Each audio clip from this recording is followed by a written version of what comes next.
Today, I'm talking about making it easy to do business with you. There's so many businesses out there that make doing business so complicated. And today, we're going to simplify it because I'm going to give you some tips on how to make doing business easy for you. Because if you make doing business easy for your customers, then they'll make sure that they reward you with coming back and spending money on your business. But first, welcome to the Common Sense Show.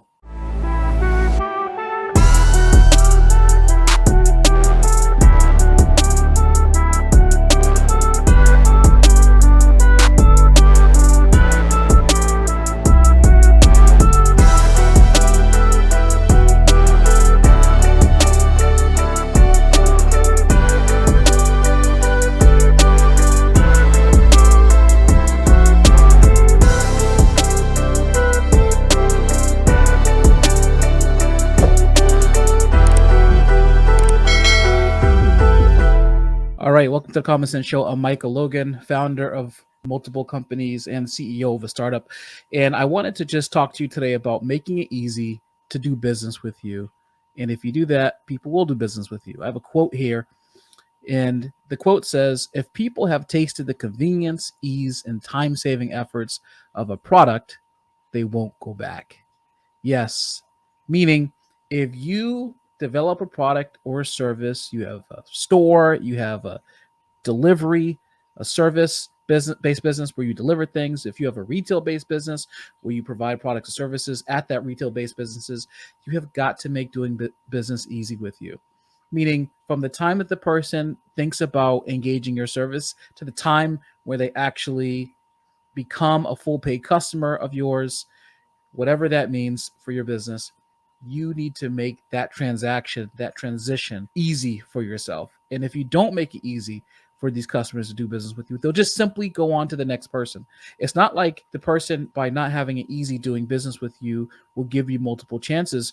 We basically live in a one rep society where people are not as forgiving now as perhaps they used to be when there were more options. There's Google that exists right now, and Google allows you to be able to actually find a bunch of people who do the same thing in the area. So what they're going to do is they're going to go find someone who does something similar to you in the same area, and they're going to just skip right over to you. And they could be going to a competitor who doesn't even deliver as good as you do, but because they're available, because they make doing business easy with them, they're willing to just go there and engage with that person. So I have written down on my handy dandy notepad, because I'm kind of old school, kind of new school. I'm a blend of both. I'm middle school. That sounds weird because middle school is actually child's school grouping. What? But ignore that.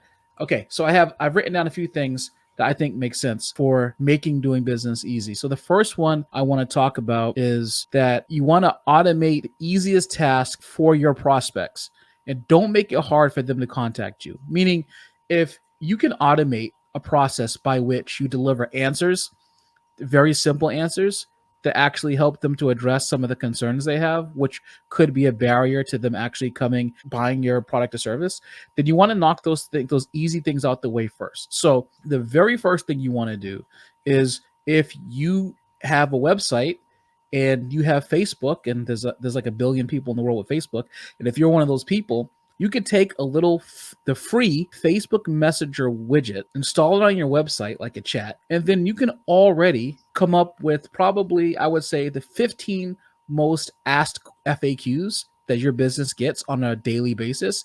You can pre-populate those so that when they ask that question in the Facebook widget, that it gives them the answer that you would give them if they either called or emailed your business.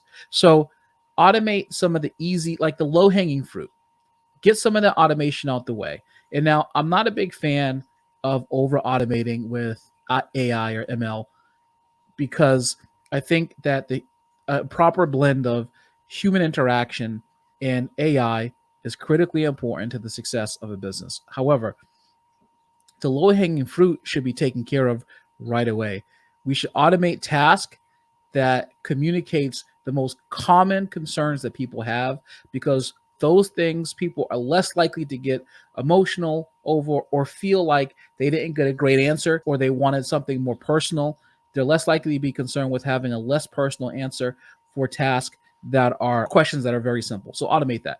The next thing I wanted to talk about when it comes to making doing business easy is you want to simplify your transaction process. You want to do that down to the most minimal steps possible. I have engaged with people with services where, in order to close out the transaction, you have to do like 15 things. Like at most, unless you're buying a house and you're in a closing, you shouldn't have to do more than like a couple things to get to the end result. And with all this technology now, you should be able to have a CRM system that helps you to get to the end stage, closing out the transactions electronically, so that you don't have to do a lot of heavy lifting. So we just switched to a CRM in one of my businesses that allows a new customer to be able to sign liability waivers, sign a contract, and pay for the service all at one time. That allows us to reduce the amount of touch points needed that make that transactional piece difficult. Remember, I want you to think about something. When someone's asking you for money and you have to pull out your credit card or your debit card or whatever you're paying with, how painful is it to just reach into your wallet and grab your credit or debit card and then hand it to somebody else? Like, there's pain associated with that. I need to lay down after I spend more than $1,000 for like 2 days afterwards. Yes, I'm cheap, but at the same time, I don't like having to go and grabbing my credit card and my debit card and then handing it over. It's a painful exercise. It's painful for me. It's painful for you whenever you have to do it, I'm sure. And it's going to be painful for anybody you do business with. So make sure that when you capture their credit card, if you have a service that is a recurring service, capture their credit card one time, or make sure that if it's not a recurring service, you capture their card early in the process, because you're going to use it later. And the less time they have to think about the card or the payment, the better you're going to be. So you want to get the payment, make it simple, capture the information simple, and not make them giving you transactional money, whether that's through cash, check, or card, really, really hard. So the next way that you want to make doing business with you simple is to get out of the way of the sale, is to tell, don't ask. If you ask too many questions when you're in the sales process, so let's say that you've gotten a lead in front of you and that lead is thinking about doing business with you, and then you're trying to get that lead from thinking about doing business with you to actually doing business with you. And what you do is you ask them a bunch of questions at the end. You're giving them more time and fodder to say no to you. So instead of assuming that they're not going to do business with you, which is why we ask questions to a person, you want to assume the opposite, that they're actually going to do business with you, and essentially tell them what they needed to. Okay, let me give you an example of this. You have 3 offerings in front of that person with whom you would like to do business. You have just given them a sample of a product, a sample or a trial service, or some kind of introductory low barrier offer that allows them to engage with your product in the short term for little money or no money to try to figure it out. At the end of whatever trial period that is, or even if it's just a sample, instead of asking them, how much do you love it? Do you love it? Is it great for you? Is this something that you would think you would do? I think those are old sales techniques. And for some people, maybe that works. But in my experience, that's not been the case. So here's my advice. You just tell them. So you can ask them how they think it is. And then it's like, great. Okay. So which one of these would you like? You assume the sale. You simply just take them through the sales process, give them whatever the trial or sample is. And then you just say, hey, which one of these do you want? How many do you want? How much can I get you? Which program do you want to join? What sample do you want? What size do you want? How many do you want? When can we ship them? And is Friday okay for you to receive these items? You just assume that they're going to do business with you if they like it, because we don't like doing business with people that we don't like. We don't like engaging in with companies or samples that we don't like. So therefore, you just assume that they're going to buy with you. This has worked to a close rate in my business of more than 80%, because we just assume people are going to do business with us, and then they do. Don't make it hard for them. Don't give them a way to think about. It's like one of my businesses that I'm involved with is a recurring membership business.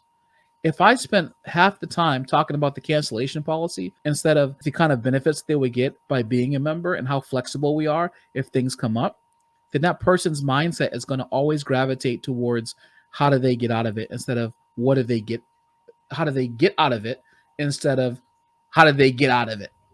You know what I mean? Like, let me rephrase. If I say to someone, talk about the cancellation policy, they're thinking about how they can get out of it versus what they get out of it. And those are two similar but completely different things, right? You want a person thinking what the benefit is to doing business with you and sticking to that.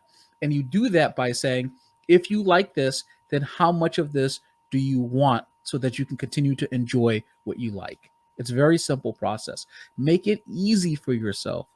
Make doing business easy. I want to just touch on two last things. And these things, when it comes to doing business, making doing business easy with you, is about customer service. Today, because we live, like I mentioned earlier, in the era of Google small business and Google whatever, what's going to happen is people are going to engage with you. You have now 1,000 different people who can probably do the same thing as you in your area. So, what is it that makes you different? How are you going to actually capture customers for the long term? Well, number one, in previous podcasts, I've spoken about the importance of having a distinct program or a marketing pitch or brand promise that you call whatever it is, the service or product that you deliver, that seems distinctly different in the marketplace. That kind of marketing is important to make people aware of what you have that's different. But when it comes down to the actual customer service piece, that's going to be the differentiator between whether people do business with you and whether they don't. So, when a person goes to your website or they're doing business with you, you need to give them at least 3 different ways for them to contact you. Everyone does contacts people differently. Some people enjoy talking on the phone, like myself, because it's faster. There's no miscommunication.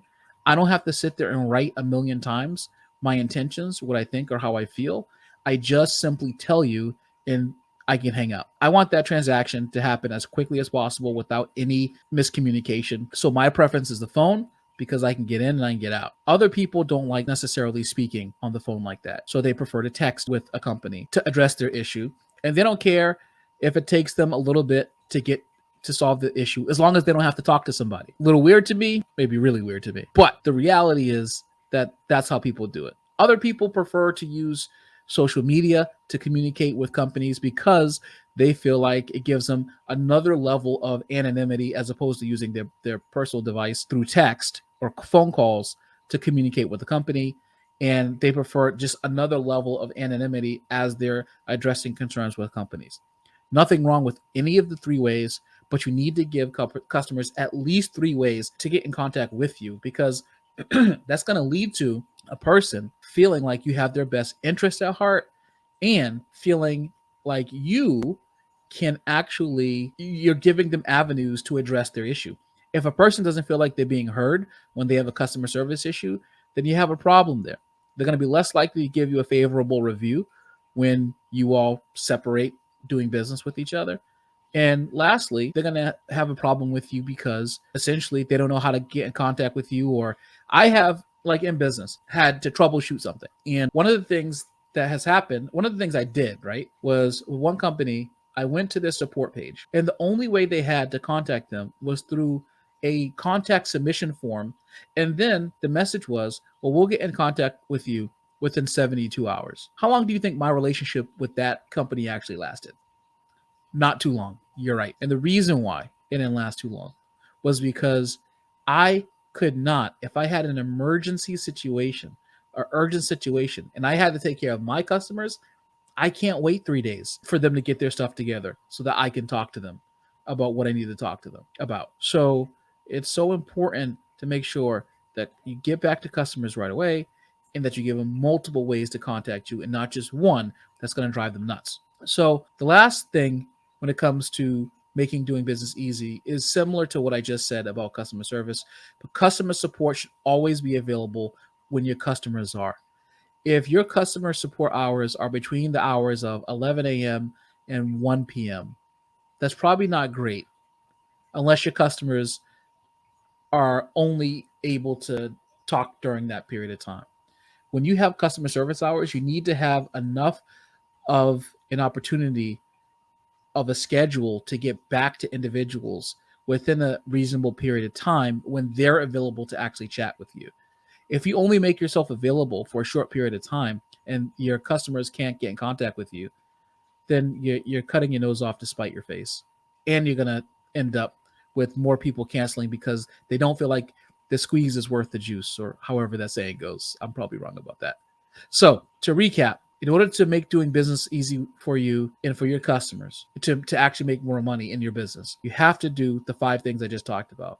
Simplify your transaction process to the most minimal process steps possible. Number 2, get out of the way of the sale. Tell them, don't ask them. I'm glad you like it. Which one of these would you choose? Number 3, automate the low hanging fruit, the easy task for your prospects.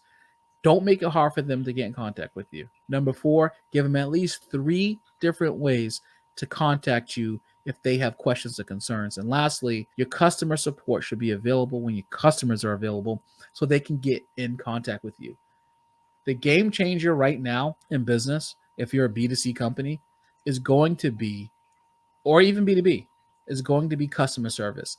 That is what's going to change the game when it comes to delivering on brand promises and what the market is looking for.